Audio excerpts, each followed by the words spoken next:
And let's go ahead and get started. Thank you all so much for joining us tonight for Adjunct Convocation, and welcome to the 22-23 academic year. It's always fun to gather at the start of the semester. For those of you who I don't know, my name is Lindsay LeMay. I'm a geology faculty member, but I'm also the coordinator for the Campus Center for Teaching and Learning. And so I have the distinct pleasure of facilitating this evening.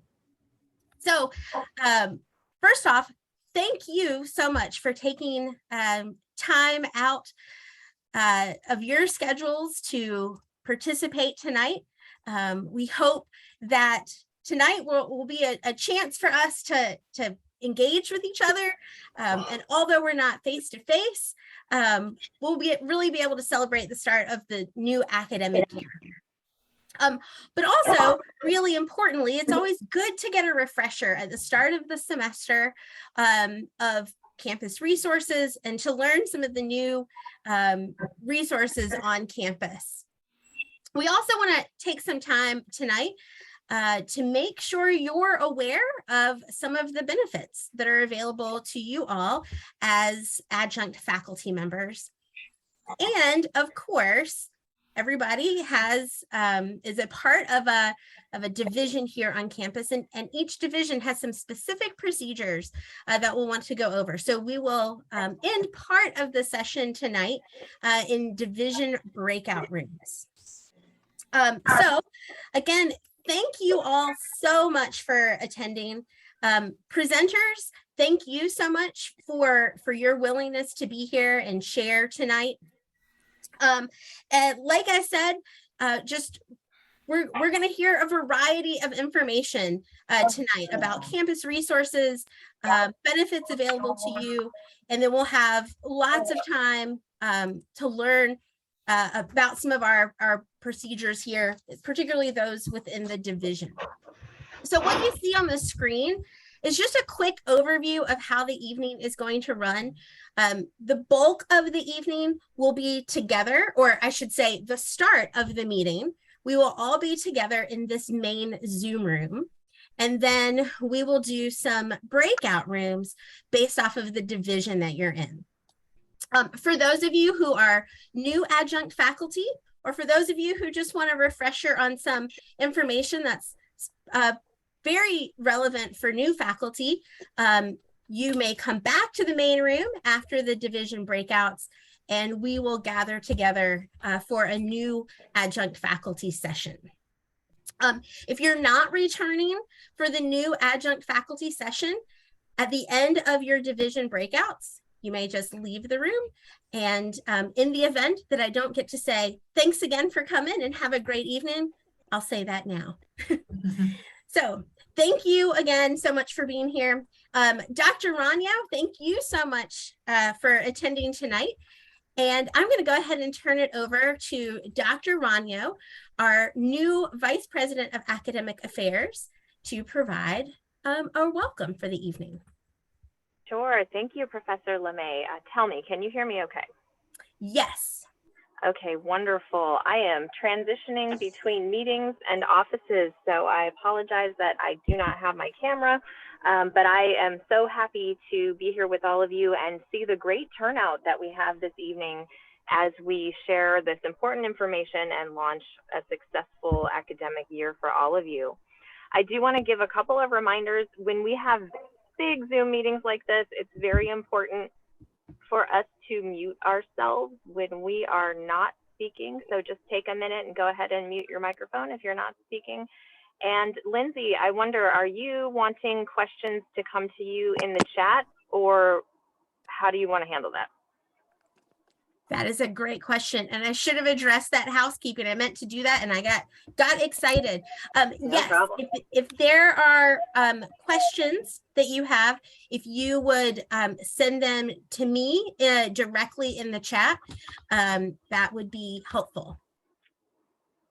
Yep, and okay, I can serve as kind of the facilitator of the questions as opposed to unmuting mics since we have such a large number on the call tonight. Okay. right, thanks for that. Well, whenever I present, and especially when I speak to my faculty and staff, I start out also by saying thank you in the same way that Professor LeMay just did. So I do want to thank all of you personally for spending time with us this evening.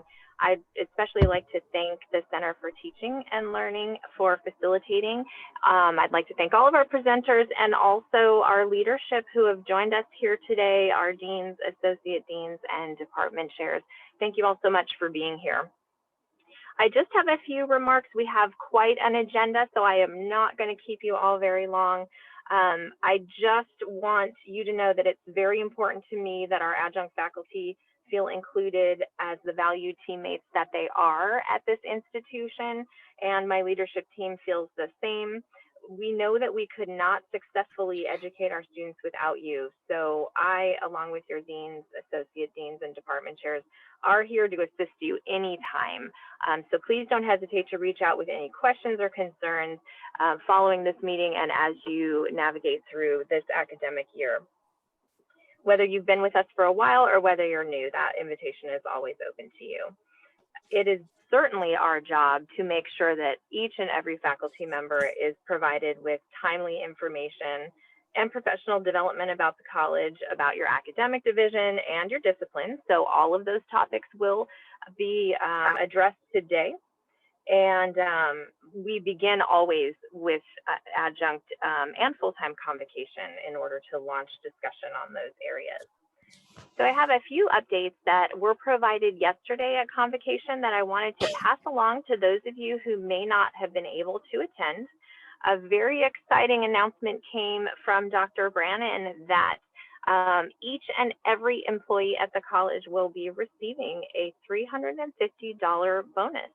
And it's sort of a just because bonus. There was a one-time surplus in our operational budget this past year, and Dr. Brannon has given permission to use that just to say thank you. She shared that she would love to give us all much more than that, but when we divided that amount that was available, this is our bonus that we will receive. So reach out and say thank you to her if you have a moment. Really, we are working with Dr. Brannon to create a culture of caring and to also say thank you. We know that the last couple or 3 years or so, maybe even further than that, have been very challenging for all of us as educators. And sometimes it's just nice to have a thoughtful thank you. So enjoy that when it comes your way. We do have a few goals specific to the Academic Affairs Department this year, and you'll hear much more about them. The first is that we will collaborate together to focus on student retention in support of our Thrive 2024 objectives. We will really talk about and think about ways that we can build on what we already do in our classrooms, in our recruitment processes, and in our interactions with students to retain the students that we have. This will help us meet our enrollment goals that the college has developed.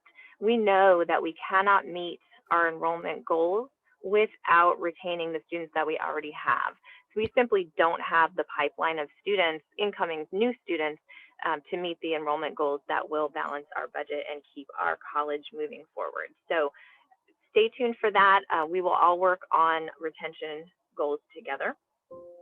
The second thing we're going to do this year is really focus on some capacity building. We have a number of processes and procedures that have become outdated or cumbersome or maybe aren't even known to us anymore that need to be in place that would really support your work with students and would support our work in meeting organizational needs. So we're going to be focusing on streamlining processes and procedures that will make our lives a little bit easier in our daily work with our students. And then the third thing that will be woven through both of the first two things that I was just telling you about is really a focus on a culture of caring, communicating, collaborating, and then being able to innovate together as we instruct our students. So your voice matters, your opinion matters, and your ideas are important to me and to the rest of our team. So please know that and don't be shy about sharing with us. Those are the three major areas of focus this year. There will be much more. And I did want to give a little plug. Our official correspondence and communication at the college is through the VPCC email. So formerly your TNCC email. Please do check it regularly. Your deans will be reaching out to you, your department chairs, and also your associate deans. I will reach out to you periodically, and that information will come through that email. Always, of course, pick up the phone if you've got something that you need to discuss, but do please check that email regularly. So I promised you short and sweet. I think we're staying on time, Lindsay. And that's what I have for you this evening. Thank you again for the invitation to join you. I will be listening in the rest of the time, and if you have questions for me, I will certainly respond. Perfect. Thank you so much, Dr. Ranyo. Next, we have Miss Marian Clifton, who's coming to share from Faculty Senate.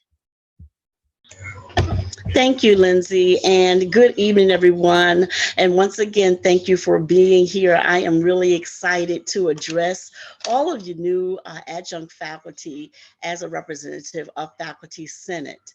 And so as Lindsay moves the slides over, I'd like to just share briefly with you some information about the Faculty Forum and how we represent all of the faculty.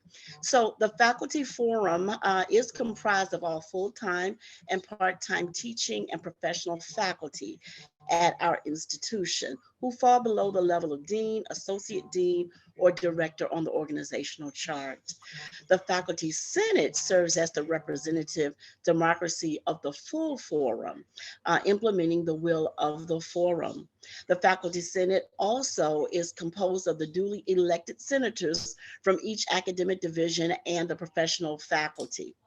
The adjunct faculty constituency group shall be represented by up to 3 adjunct faculty members for each academic division, senator from each academic division. So as adjunct faculty members, we do have a representative from each division to serve on the faculty forum and the Faculty Senate.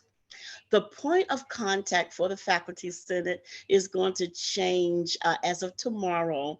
We will be saying goodbye to Dr. Shonda Jenkins, who has served as our Faculty Senate president for this past year and has done an outstanding job. And on tomorrow, during our Faculty Senate meeting, our first one for the year, a new president will be elected. There are several faculty Senate committees. If you are interested in joining us and working with us, you should contact your division dean. And we'd love to have you be a part of the Academic and Professional Affairs Committee, the Adjunct Faculty Affairs Committee, the Diversity, Equity, and Access Committee, and we have 3 ad hoc committees: Handbook, Enrollment Initiatives, and Program Viability. If you have any questions about the committee work or any questions about the Faculty Senate or Faculty Forum, you may send me an email at cliftonim@vpcc.edu. I do want to recognize and acknowledge Dr. Linda Dunn from our psychology department, who is the chair of the Adjunct Faculty Committee, and she will be sharing with you a little bit later on this evening. I do want to share just very briefly some information about governance. Paul Tessier is the contact person for faculty governance. And let me just share a little bit about the benefits of shared governance. So one of the benefits is that individuals will be updated and informed throughout the processes in our institution, decreasing any likelihood of surprises. That is the goal. It is a structure of integrity with feedback loops to ensure completeness and accuracy of information throughout the system. So there are several benefits for shared governance. And tomorrow, there's going to be an inaugural governance meeting from 10 to 11 a.m. Now, I know many of adjunct faculty do work full time. However, if you are interested but cannot attend the meeting, feel free to reach out to Paul Tessier, and his information is listed there, Tessier P at vpcc.edu. The Zoom link is also there as well. So if you're interested or just curious about shared governance, please feel free to join us. Again, welcome. I'm excited that you're here working on the very best uh, community college on the peninsula, Virginia Peninsula Community College, and we will work together to have a wonderful year. Thank you, Lindsay. Thank you. Thanks for taking the time to share about the important resources that Faculty Senate provide as part of the faculty voice here on campus. At this point, we're gonna hear from 5 different people, important people on campus from 5 different offices on campus, all of whom you may interface with on a semi-regular or very regular basis. So we're going to transition to share some important faculty information and faculty resources from around the campus. We're going to start with our campus police chief, Chief Kelvin Maxwell. Chief Maxwell. Good afternoon, good evening, everyone. How are you today? I want to welcome everybody, all the adjunct back. Glad to see you guys back on campus. Liz, you got the slides, right? Correct. All right. So we want to welcome y'all and let you guys know a little bit about us. We are a sworn law enforcement office, sworn law enforcement team here on the campus. We're certified by the state. We are just like your local police division. We can give you a resource for you if you need things at home. If you need questions answered, you need someone to ask guidance from, we're here for you guys. No matter what time, day or night, we're here while you all are here, and we will stay here for you guys and help you as much as we can. Go to the next one. That's it. I want you to chop these numbers down. There's a giving the slides out later. Yes. Yes, okay. I will share the recording and the slides again with the weekly CTL email. Okay, cool. Our contact information is below. The general information number will be 757-825-2732. If you got any questions, you can't make your class on time, you need a door unlocked, whatever, we'll be here for you at that number. The emergency number that is on the card is going to be 757-825-3511. What's important about that, if you can't remember that number, always dial 911. Always dial 911 first. If you can remember the number, you can dial it. But if you dial 911, we work with Hampton, City of Hampton. They will give us a call, let us know what your 911 coming from, and we will respond to your location while you're on campus. All right? If you happen to be on the Hampton campus, Southeast Center, and Williamsburg, numbers, same thing, 757-825-2732. And the desk location is in Hampton Diggs Hall, room 153. So if you want to come over to see us, we're in Diggs Hall, room 153. The Southeast Center is closer to the admin office. You'll see we have a security officer down there as well. He will give you escorts to your vehicle at night if you need. He will walk you to your car. He walks around the building ensuring that everything is safe. We have a relationship with the City of Newport News Police Department if we need assistance in that area. The Williamsburg campus is just going to be the same number, but we have a different phone number you can dial. It's going to be 508-3449. I didn't put that in the slide, but if you need the officer on duty, you can dial 508-3449. The after hours number here on both campuses, you'll get an officer after hours. If it's late at night, whatever you're going to dial, you can dial 757-879-3649. Liz, remind me to update you on that other one, that number. And I apologize. I'm actually doing this for myself because my computer's not coming up as quickly as possible. So apologize. You can go to the next one. All right. Announcements of closing will be communicated to all employees through our local TV radio station through the college notification system. So we shut down. So I want everybody to go and sign up for Omni Alert. Omni Alert is going to give you everything like link below. Will give you everything you need to be notified if something's going to happen on campus. Sometimes we have snowstorms that we're not going to open. People call all the time and say, how we open? Everything's going to be communicated to you through that Omni Alert. That's going to be the first notification. The second one will be the news, because the news is going to get the information after you make the decision to either close the school or keep the school open. So you won't have to make that travel over if you're coming from somewhere distance. You'll be able to see that get it to your phone, and then the news will update you later on. So we try to provide those notifications. We give you several notifications. We don't just tell one, we give you several. But always pay attention to the scrolling thing in the bottom. Wavy TV 10 is the station I watch. I know we contact them through our Department of IRE. So if we get that notification, they'll be posting at the bottom of the page. But please go back and sign up for the E2 campus Omni Alert, okay? Next slide. All right, in emergency situation, we do not want you to call the police question information about what's going on. We're gonna be responding to the information. You're gonna get a quick, what's your emergency? If your emergency is not an emergency, we're gonna quickly get you out the line because we're getting phone calls coming in. We're trying to contact other resources. We know you want to know, and they will take care that you will know what's going on through an email later on when things have calmed down a bit or when necessary. But when it's an ongoing investigation, we do not deliver you all the information that you may want to know. We're going to make sure you're safe. Know that when we're not communicating, the police department is making sure you're safe. Public relation will handle getting out the information. Do not ask the officer on duty for any information, because what's going to end up happening, he's going to ignore you. It's going to seem like he's rude, but he's on process of doing something, going to an emergency. They're not going to stop to answer questions. So, and you may meet also officers from another state police. Newport News, if you're up in James City, you may meet James City County police officers.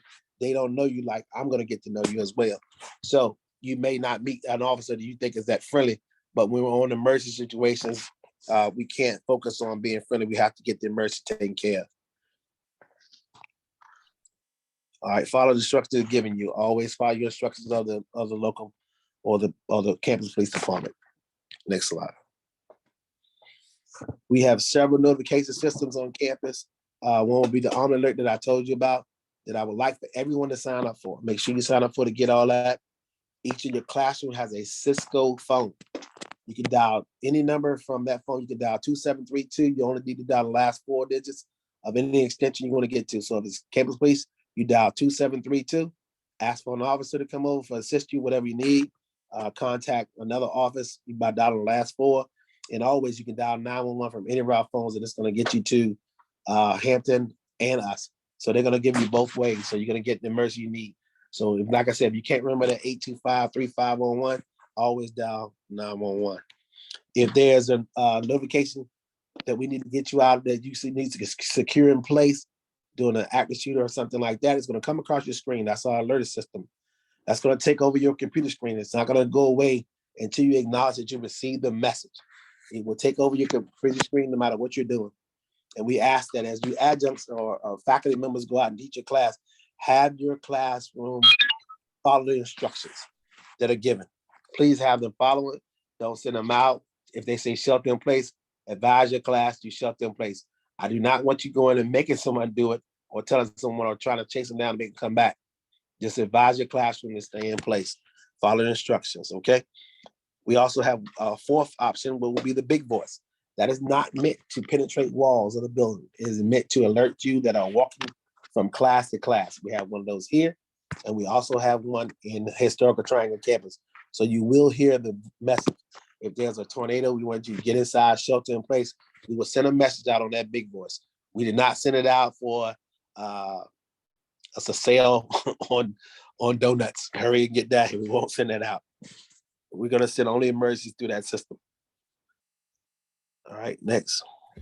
Hey, Chief, there's a couple of questions that have gotten sent to me about the notification. So if I may, I'm going to go ahead and pose them now.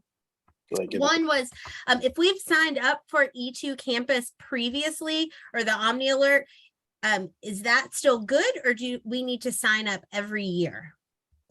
If you're not getting the message, so it ends up not kicking you out. So it's a opt-out situation because we have you already in. You should be in, but if you signed up, you shouldn't be kicked out.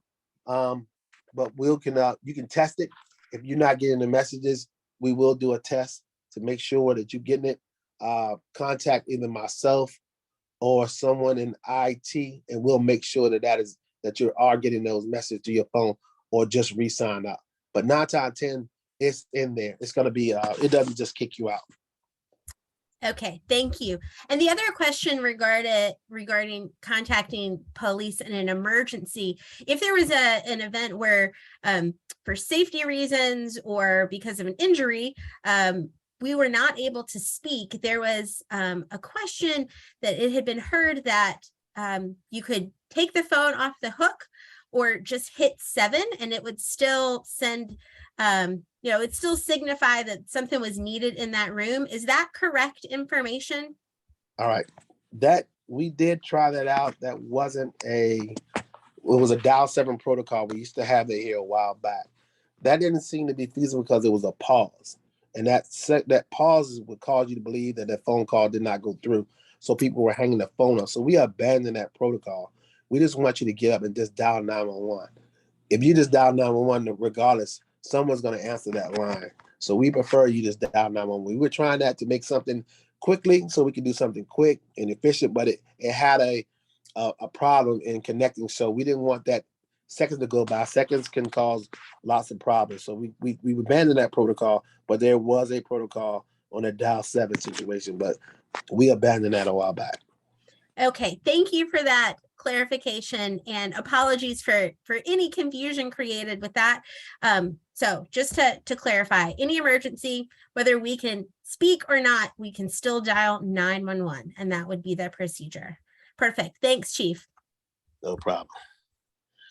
Your parking passes are required while on campus. They're all available now, along with your identification card. They will be needed while you're on campus at all times. We have motorcycle parking, but you're not required to have a parking pass for motorcycles, and that you can park in the motorcycle parking spots that are located in lot 13, which are right outside of Hastings and Hastings Annex, if you're on the main campus.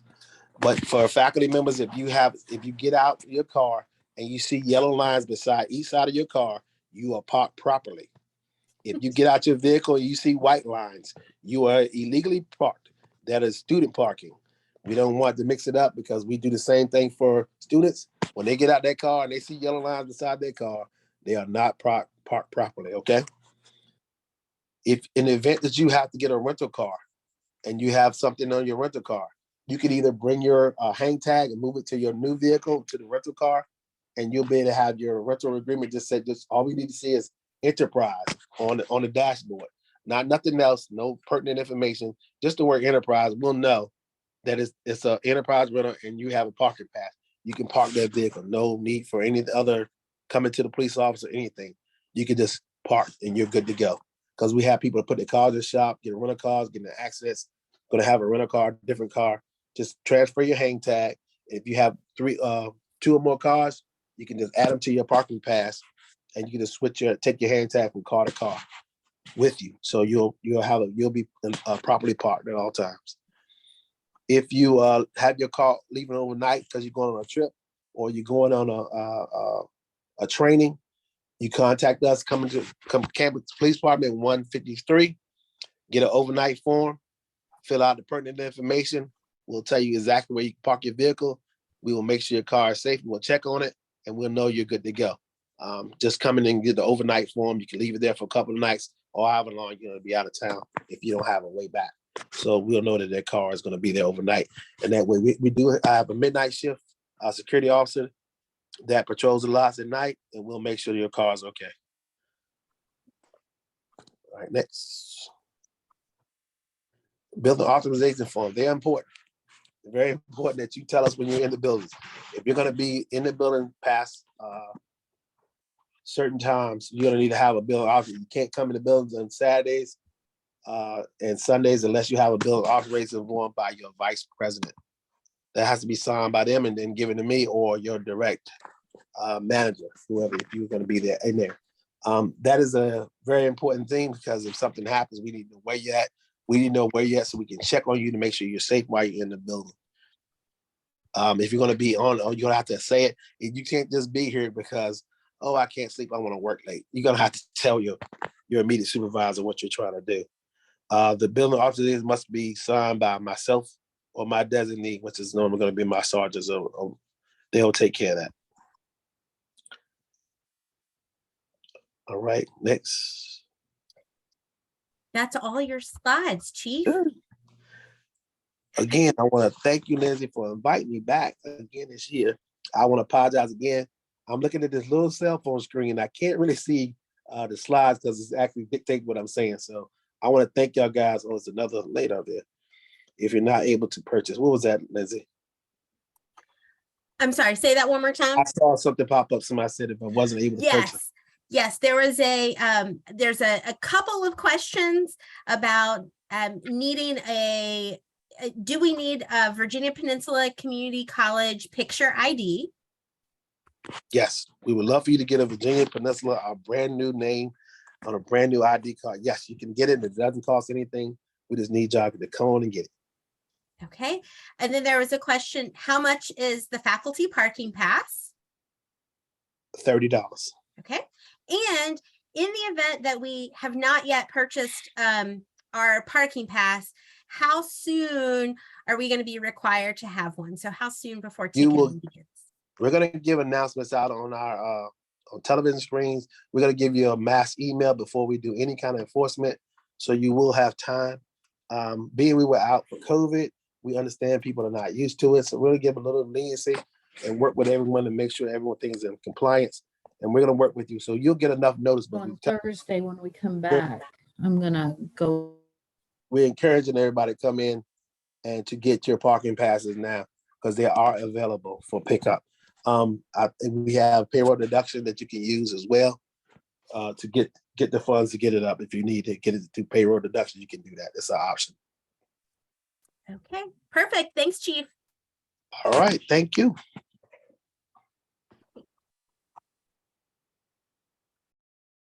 Next, we have our new Director of Library Services, Miss Katie Fortier, who's going to share with us some of the resources available to students and how we can best direct our students to that. All right, thank you, Lindsay. Hello, everybody. I'm your new director. My name is Katie Fortier. Right here on this slide, we have a comprehensive but not all inclusive list of library services. So if you get the slides afterwards, everything that is blue and underlined is a link to our website where you can find these resources.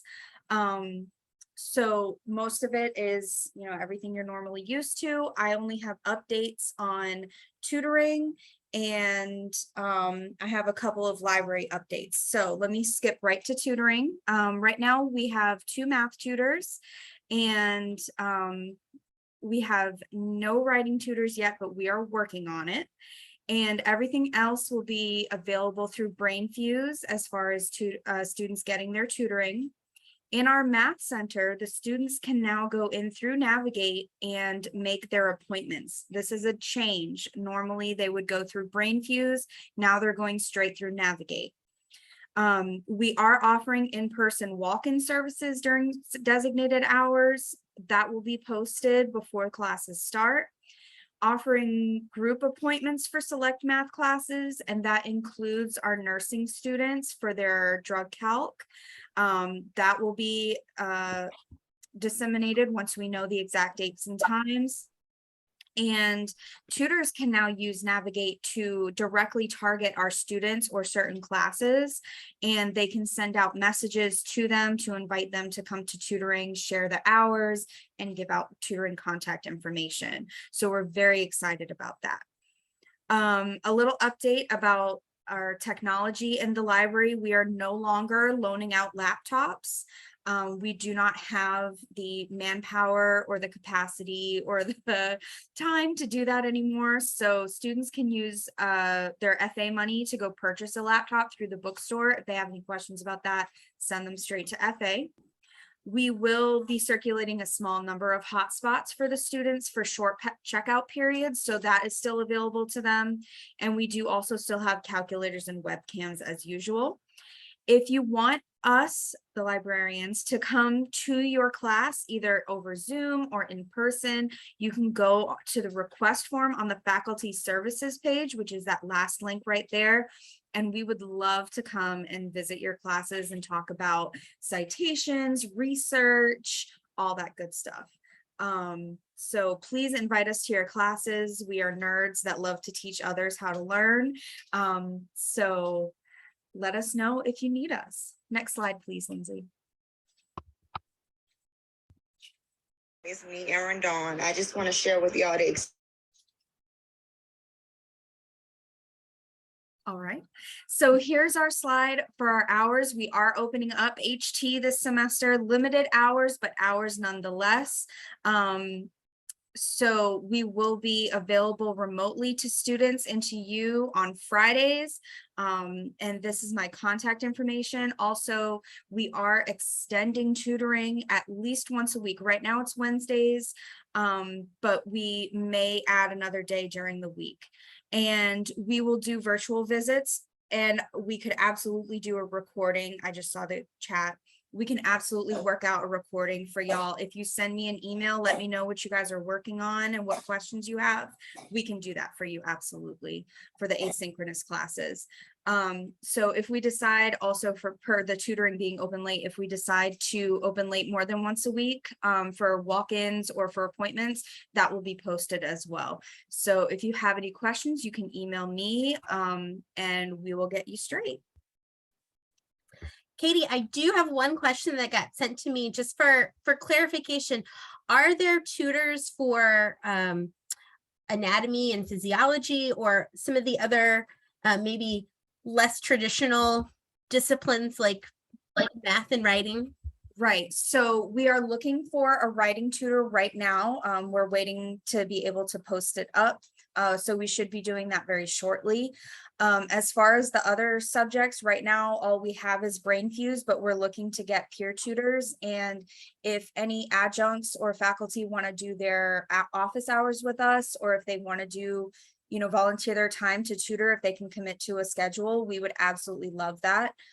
So just contact myself or Corey Buttram, who's the LRC coordinator, and we can work something out. All right, perfect. Thank you so much. Thank you. Next up is Mr. Richard Hurst in the office. He's the Office of Accessibility Coordinator. Good evening, everybody. Thank you for having me. And it's bittersweet that I'm chatting right now with you all because I'm going to be leaving the college after 14 years, heading out. So I wanted to make sure you were fully aware of this team, the great team that we have that will be remaining. Doreen Doherty and Opal Nichols will take on the duties temporarily for getting students in the door.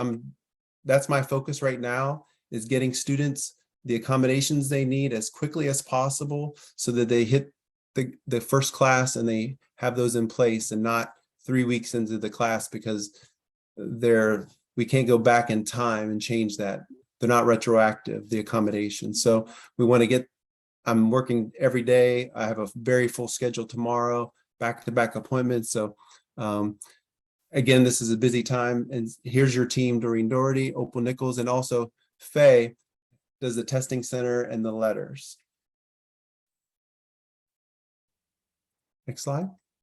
So our Office of Accessibility, formerly Disability Support Services, our goal is to advocate for the students with disabilities.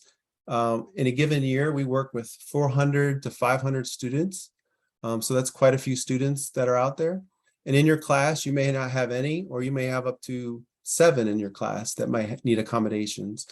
And the accommodations are very general or very specific. It just depends. There's very common ones like time and a half or double time for tests and quizzes and things like that.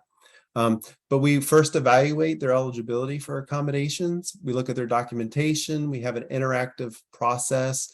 We talk with them in detail about their disability, how it impacts their learning. And it could be physical disabilities, emotional disabilities. About 30 to 40% of our students have a diagnosis of a mental health disability. So that's a big group, and they may have other disabilities in addition to that. We also have a lot of veterans with disabilities. So many successful students have graduated and gone on to government jobs and been very successful. One of the most rewarding times was seeing a young man who was having a crisis, and they brought him to my office, and there was a couple times that he had trouble, and we got him hospitalized. And to see him shake my hand and go up and graduate and get his diploma and go on and to do great things in his field was very satisfying, because he had the support of the dean, his teachers, to get him the help that he needed to move forward and be successful and graduate, and also getting accommodations as well. So we also recommend and coordinate the accommodations. We have interpreters. So you might have an interpreter who needs to be added to your class, and Jason Vance can do that. We also are very blessed to have an assistive technologist on staff. That's Opal Nichols, and Opal does education coaching as well. And you'll meet Doreen and Opal next week, I believe, at a lunch and learn, so that you can meet the team that will be there since I'll be departing. And again, our students have a right to privacy regarding their disability, but they do bring you the list of accommodations that they need. And again, if there's any questions or concerns, feel free to bring it up to us, and we can discuss it, or how does it apply in this situation, and we can have a discussion about that. We also, have provided training, consultations. Lindsay's been great about bringing people on campus for universal design. That's the best approach to setting up your class. And again, we have a wealth of information with Lindsay and Riham Mahfouz and many professors that are full-time and adjuncts as well, that you can go to if you have any questions about universal design, how best to set up things, how to work with students if you haven't done so in the past, working with students with disabilities. And again, our team's there to support you, support the student, and help them be successful as they move forward. Also, again, we also are here to, the accommodations are just there to mitigate their disability and how it impacts their learning. Next slide. So we have a lot of resources available through the care team. We have student emergency funds. Maybe I had a student a little while back, his only mode of transportation was a bike, and it got stolen. So I said, well, we have the student emergency fund, you can apply for that. And he was able to get a new bike and get his transportation back. And we also have a community resource guide that's updated yearly, so it's accurate. And that's a great resource that's available online. And also we have some hard copies around campus as well. But again, it's available online. A simple email can be sent. This can be posted on your syllabus, and it may already be on the simple syllabus. Also, a very important service that we have is the timely care service. A student can access this 24/7, someone to talk to.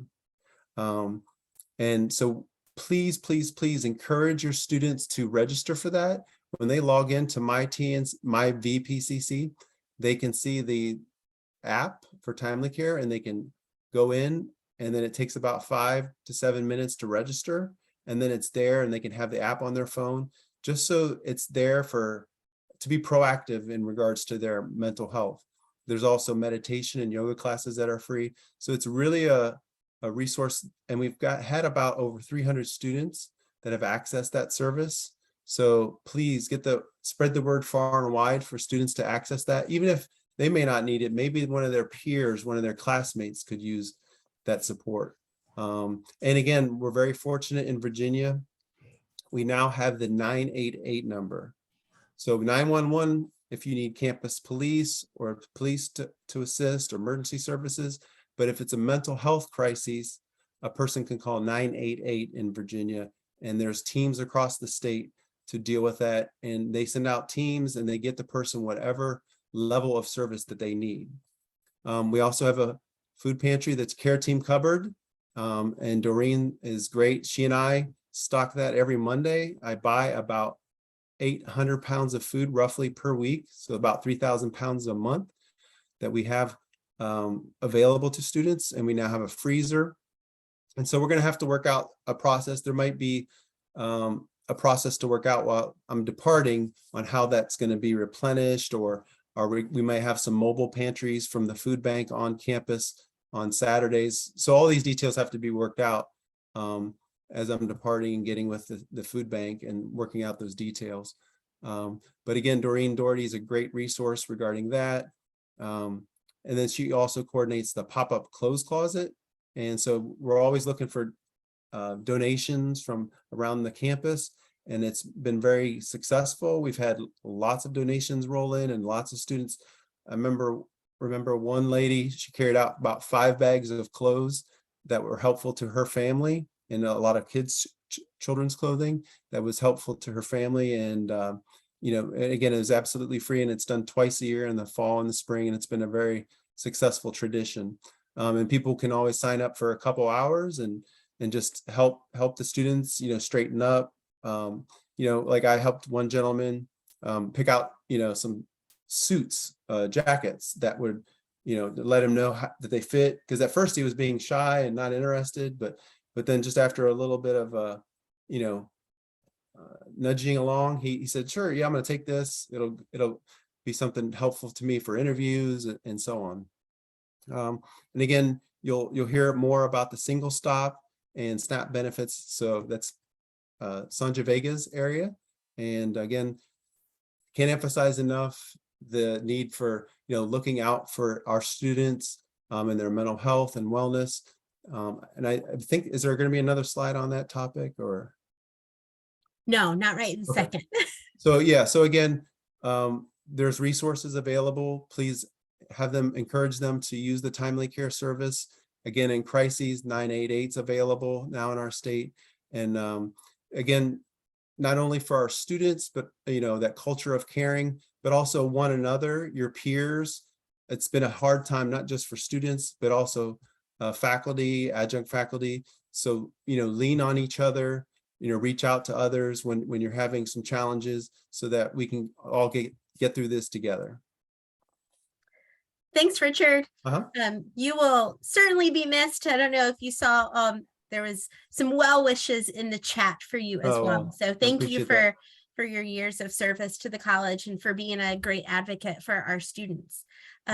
Just to piggyback on something Richard mentioned, the CTL will be hosting the first Lunch and Learn of the semester on Tuesday, August 30th at noon. And the focus of that is going to be on the Office of Accessibility Resources and student accommodations, and how to help faculty partner with that office to provide support for students, and also how to handle accommodation letters. So stay tuned for more information on that. Our next speaker is Ms. Sanja Vega, who has many titles. She's the Single Stop Program Coordinator, the Great Expectation Coach, and she's currently serving as the Conduct Manager and the Title IX Coordinator. So thanks, Sanja. Thank you, Lizzie. Hello, everyone. As Richard said earlier, we are both on the care team, and we love to support our students and make sure they have the resources that they need to be successful. So I won't go through some of the items. The food pantry has definitely been Richard's baby, and we appreciate all the efforts that he has put in to provide this service to our students on both campuses.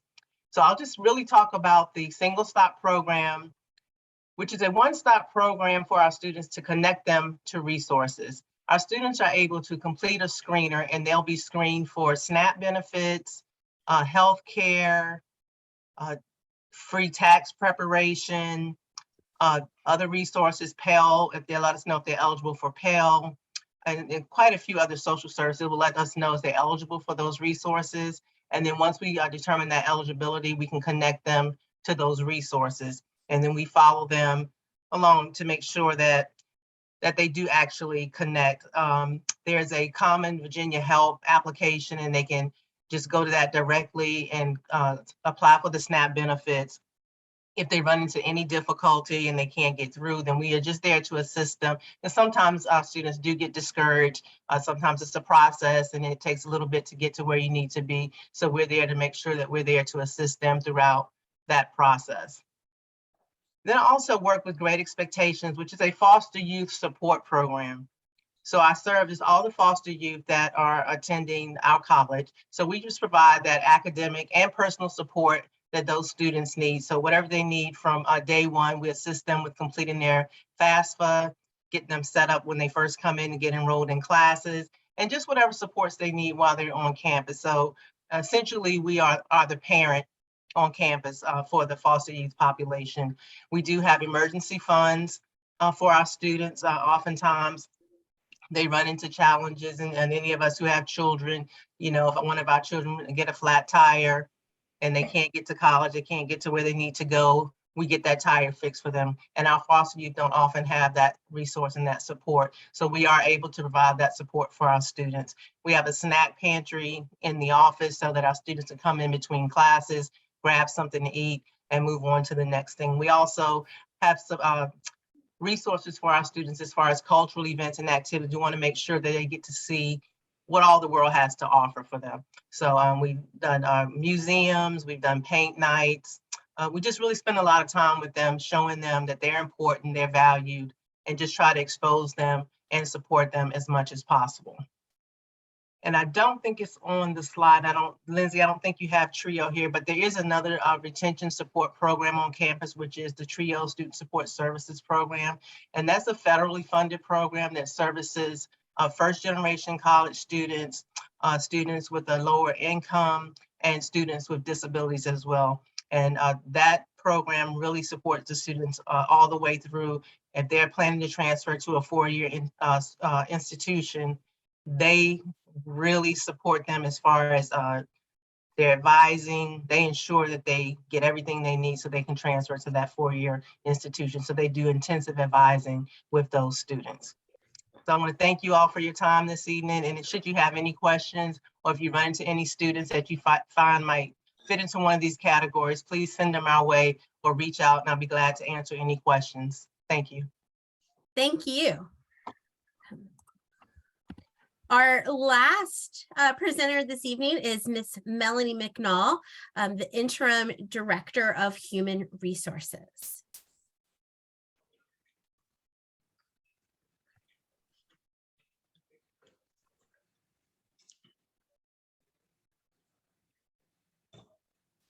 Oh, Melanie, you are muted. I'm sorry. I wanted to make sure you guys were on your toes. Good evening, everyone. So glad for the opportunity to be with you this evening. I wanted to take just a few moments to share with you some information that I hope will help you throughout the semester and going forward. I'm going to share a little bit about payroll, and then if we have time, because I know you guys are on a timeline, I want to share some information about benefits, but I also shared with Lindsay that I am happy to come and participate in one of the lunch and learn sessions so that I can share a little bit more detailed information with you. I tried to put myself in your shoes and determine what information was most important to you. And so that's why I chose payroll first. So go ahead and advance the slide, Lindsay. And I also, Lindsay, is it possible for me to be able to share my screen in just a minute so that I can show folks how to log into Payline? Okay, very good. Yes. Very good. So the first thing that I want to share with you guys is about payroll. So you all will receive a state employee ID number. The state employee ID number is not to be confused with your EMPL ID, which is the number that is assigned to you by the college through the PeopleSoft system. This is actually a number that is used by the state of Virginia, and we often call it an HR ID number. And it typically starts with 2 zeros. And you will receive your state ID number in the Aperture onboarding system.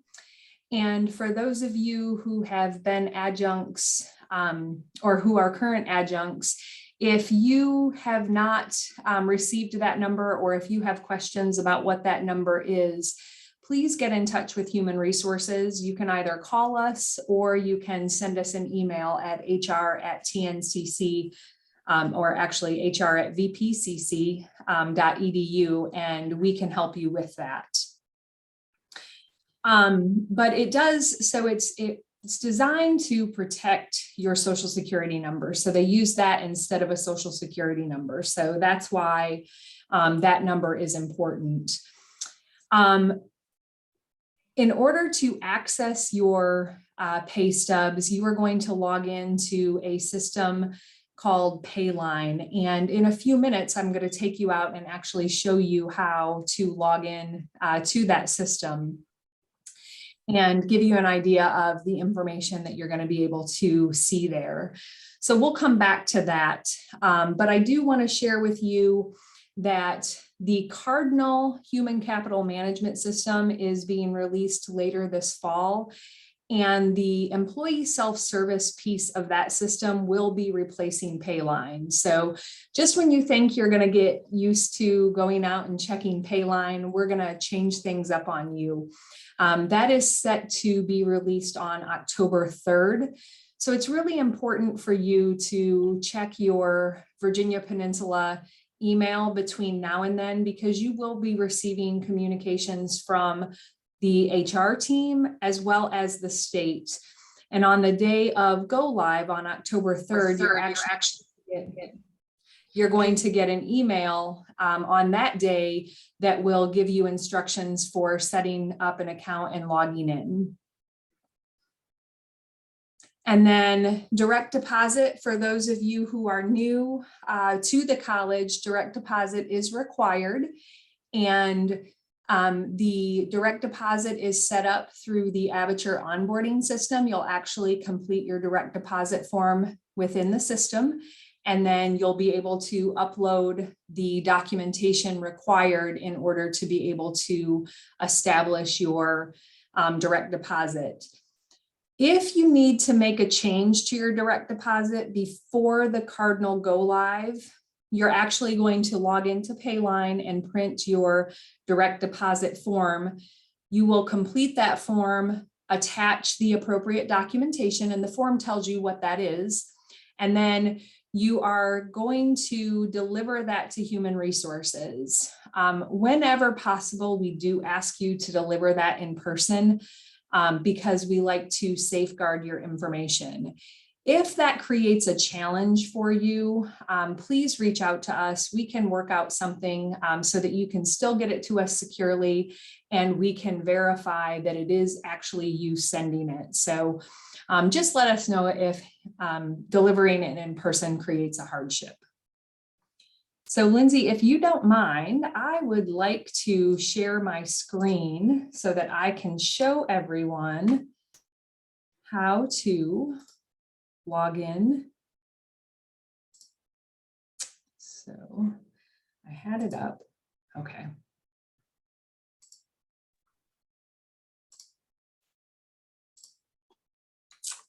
So this is the system that you will use to log into Payline. It is, the address is payline.doa.virginia.gov. And if you are new to the system, if you have never used the system before, you are going to click this link here on the left-hand side that says forgot password or new account. And when you do that, it's going to ask you for some information. It's going to ask you for your employee ID number. And you'll click submit. And I don't want to do this because I don't want it to mess me up to be able to log in and show you. When you click submit, if you will have the email go to the HR team, then we will forward that to you. Sometimes what happens is if you have it sent directly to you, if you're not sure what email address you used in the system when you established your account, you may have a hard time getting that email. So we always encourage people to have the email come to us. And then when we get it, we're going to forward it to you. So, but to log in, you will use your state ID number and your password. And you will click log in, and then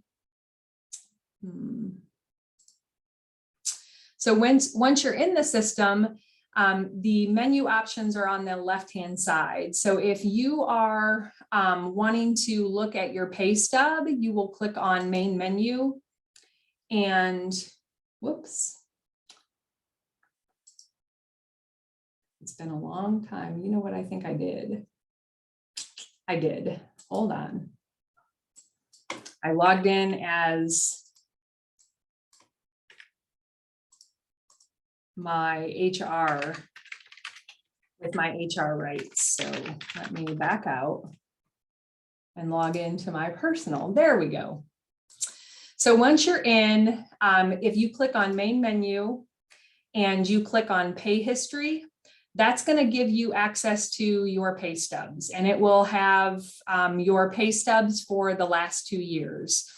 Now, if you do this today, I think the last time I looked, it still says Thomas Nelson, and that's because we are still waiting on things to change with the Department of Accounts through the IRS. So don't be alarmed by that. You can expect that to change sometime in the near future. But you'll be able to see the last 2 years of your paycheck stubs. And then this is also where you're going to be able to access your W-2s.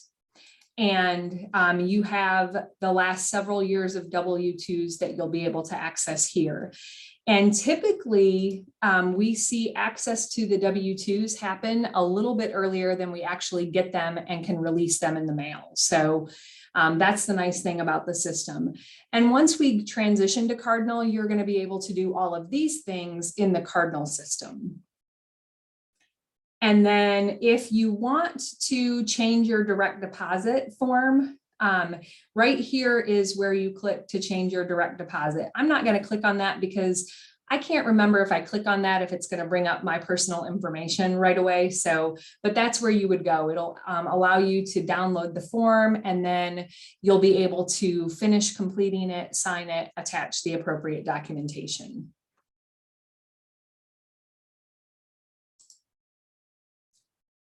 So that is Payline.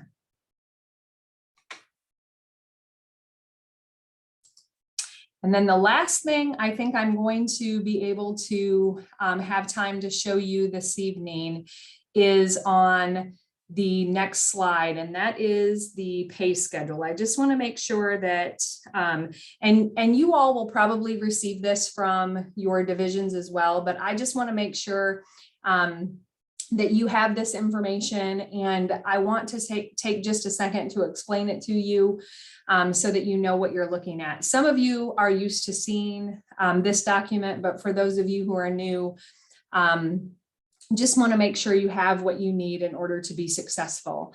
So this document, if you look at it, in the far left-hand column, that is going to be based on the pay dates. So that's the state pay dates.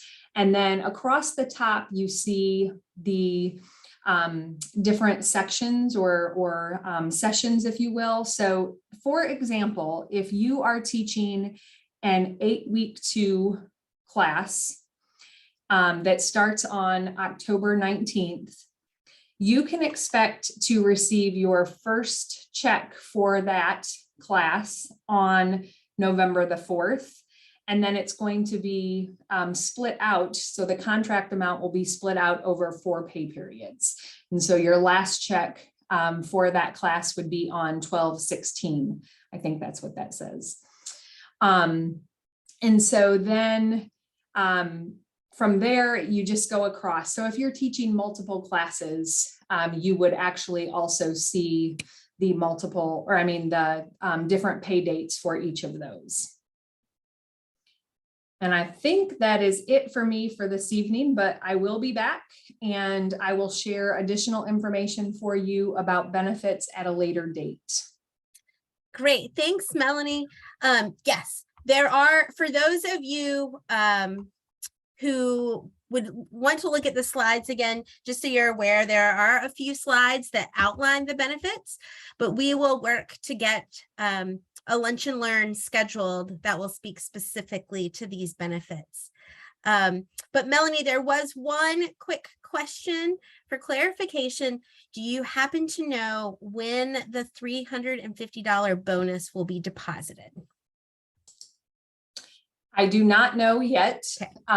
We are working on the logistics of getting that scheduled for you.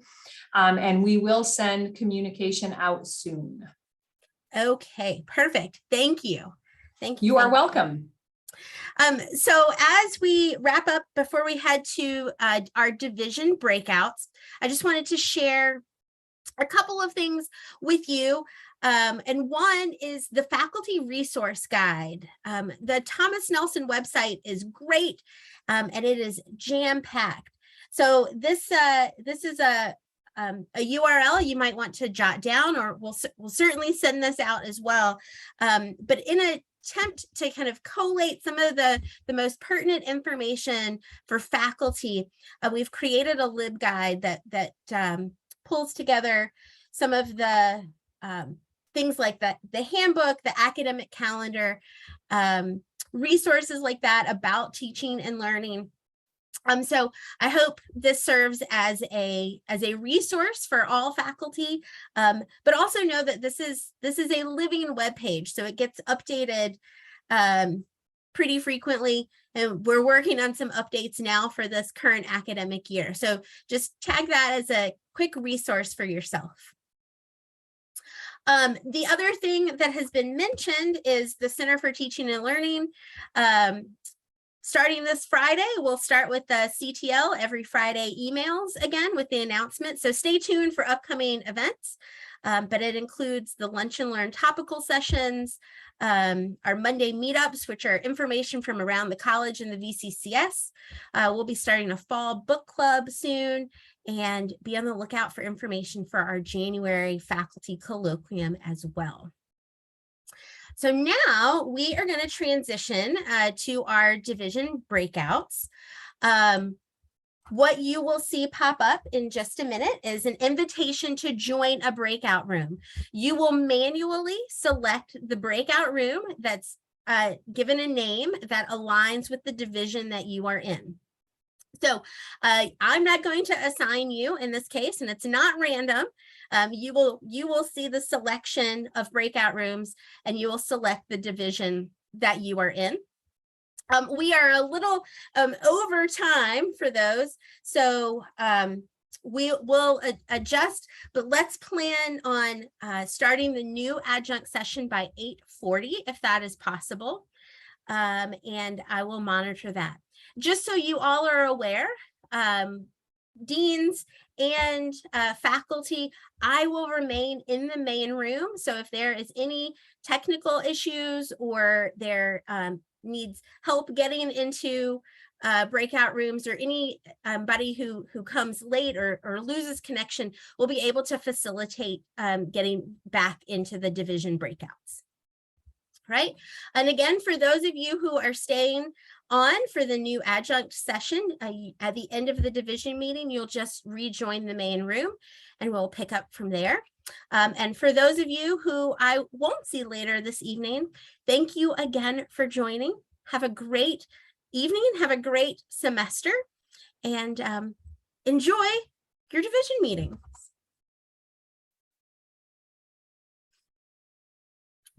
The room should be open. Do you see where you can select to join?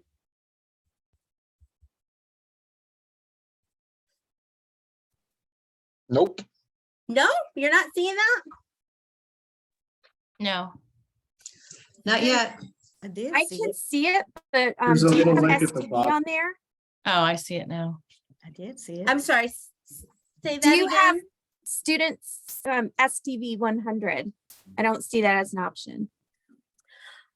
I can create an SDV room, although I am not sure who is facilitating that.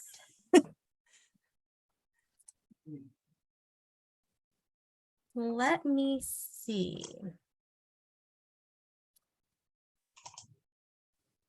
Camille, was that you that had asked Yeah. about SDV? Yep, that's me. For those of you who are SDV, if you'll just hang out in the main room with me, that would be great. EMS would go to Pizzazz, Public Service, Allied Health, and Human Services. And Susan, I can send you to the STEM room, right? Am I correct in you teaching anatomy and physiology?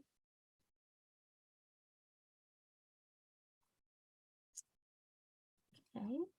Yes, that's correct. Okay, perfect. Just there. History would be abs.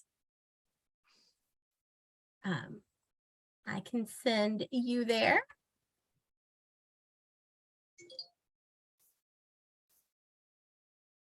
Oh, I think we're there. Sunny. Yes, I will send you Sunny to STEM.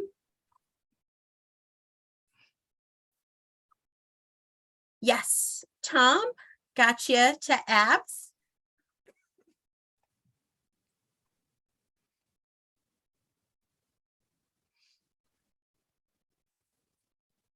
Yolanda, that would be abs, I believe.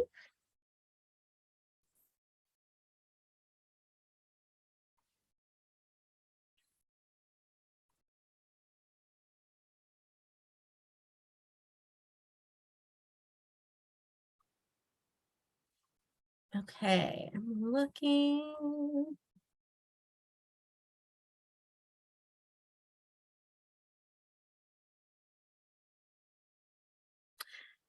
Dr. Ranyo, is there a particular division breakout that you would like to attend, or were you planning to hang in the main room? Thanks for asking. I was planning to hang in the main room and I lost connection for a minute. When is everyone returning, Lindsay? We're going to plan to try to return about 8:40. Okay, great. So I will plan to be back for that. And I just wanted to thank you. I think this is going really, really well. Thanks. All right, got you, Marion.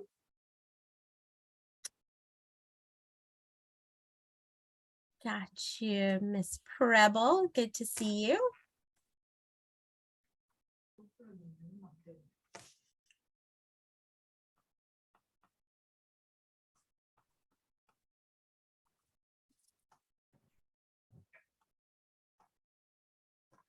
Hi, Miss Sims. Yes. Yeah, where do I go? I am sorry, what are you teaching? English dual enrollment. English? Okay. I will send you to the ABS meeting with Dean Ursula Buck. All right. Yeah. Hi, Mr. Boachi. Hi, thank you.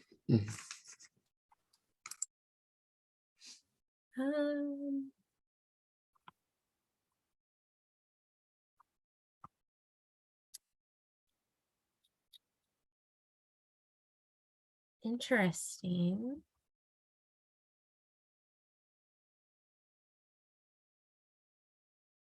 For some reason, Mr. Boachi, it's not letting me send you to a room. Very interesting. Yeah, that's okay. Well, no, this is important stuff.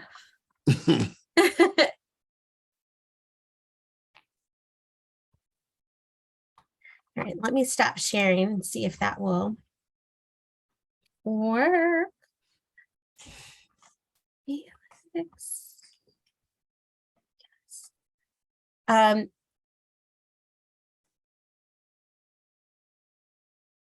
Interesting, Mr. Boachi. For some reason, you are not on. It's like you're on the participant list, but you're not on the list in a breakout room, which is rather curious. Yeah. I was able to go to one of the rooms, and is it health? Are you able to see the breakout rooms? Yeah, I went to health and I noticed Yeah, that if that's you are some of the place teaching for me. English, if you would join the ABS, ABHS, that would be your division. All right, Thank you. Sorry for the confusion. no problem. Try it again. You would be in for music, that would be ABS. So I'll get you there. Okay. So Tracy, Kristen, Dorothy, Camille, Anne, are all of you SDV instructors? Yes. Yes. Okay. Yes. This is curious. We're I gonna think we've all taught a while too, I believe. Yes. Well, you are all names that I recognize. But I don't know who gives us instructions anymore. Well, This is true. I apologize for the confusion on that. Thank you for joining the Adjunct Convocation. I may need to just get you some clarification on that. Out of curiosity, just so I'm aware and can do some appropriate troubleshooting, when you have been receiving communications, or if you've been receiving communications thus far this semester, who have those been coming from? No one. No one. I mean, it was Dr. Harrison, and Yeah. now That's a problem. Okay. And that's been since, yeah. Okay, we're gonna get I'm gonna get a resolution on this and send something to you all. I'm gonna go ahead and make a note of those of you who are on the call tonight, but I know that there are other SDV instructors as well. lots of us, I think. Yeah.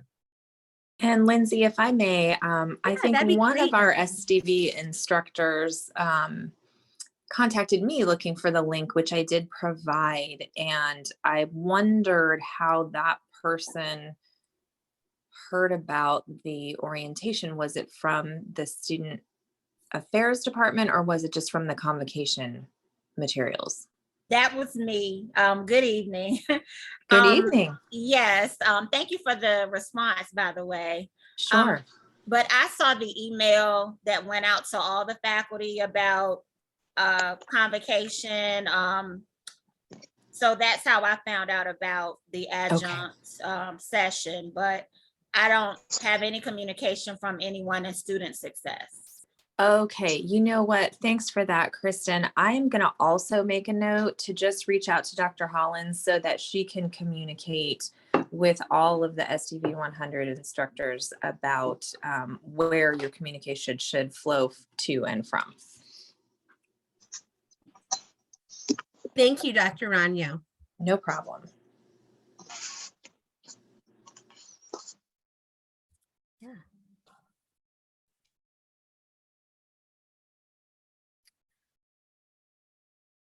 In the interim, are there any questions that you all have that maybe we can collectively answer ahead of the start of the semester?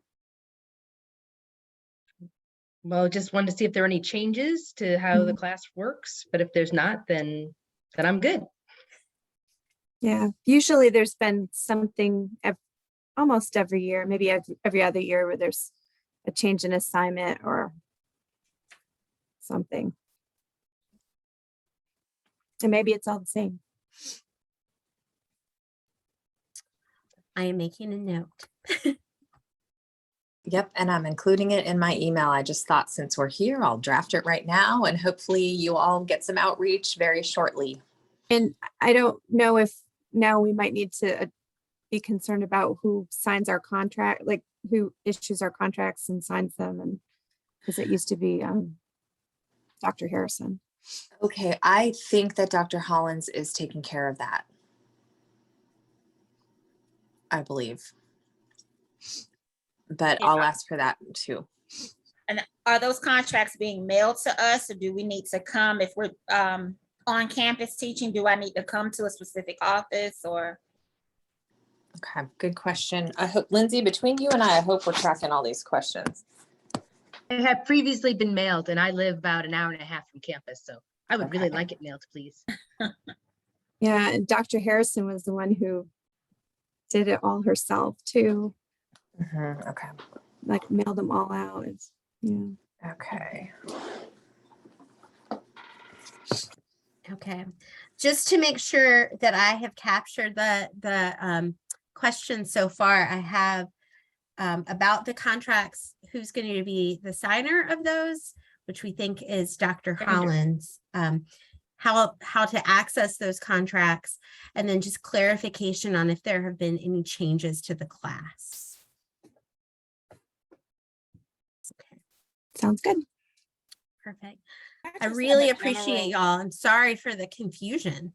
I just But have we a will get general it squared question away. for the group. This kind of came up this summer. What is the minimum passing grade for this class for SDV 100? It was 70, or if you're doing it out of 1,000, 700. Okay. This came up this summer in a conversation that I had with someone on campus in Williamsburg. And so I just wanted clarity. I've been teaching the class for several years. And so the dialogue was fairly new to my ears. So, Well, So it maybe was, things are changing. it used to be 80 or 800, but that was, I think that was several years ago. okay. Before my time. Okay. Thank you.